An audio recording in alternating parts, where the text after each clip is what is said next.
നമ്മുടെ ജീവിതത്തിൽ കഷ്ടതയേറി വരുമ്പോൾ സഹിഷ്ണുത നമ്മുടെ ജീവിതത്തിൽ നഷ്ടപ്പെടുകയാണ് ചെയ്യുന്നത്.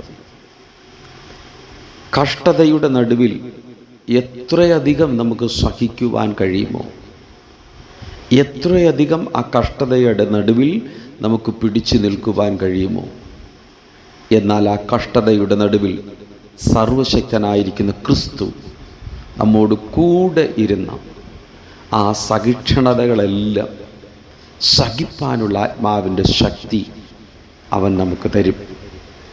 ആ സഹിഷ്ണുത കഴിഞ്ഞ് നാം പുറത്തേക്ക് വരുന്നത് ദൈവകൃപയാൽ അനുഗ്രഹിക്കപ്പെട്ടവരായിട്ടാണ്, നൂറുമേനി ഫലസമൃദ്ധി ഉള്ളവരായിട്ടാണ്. ആ നന്മയും കൃപയും സർവശക്തനായിരിക്കുന്ന ക്രിസ്തുവിൽ നിന്ന് ലഭിക്കുവാൻ വേണ്ടി സഹിഷ്ണുതയുടെ നടുവിൽ, ഭാരങ്ങളുടെ നടുവിൽ, വേദനകളുടെ നടുവിൽ ക്ഷമയോടുകൂടെ ദൈവത്തെ സ്തുതിച്ച് മഹത്വപ്പെടുത്തി ആരാധിച്ചു കൊണ്ടിരിപ്പിൻ.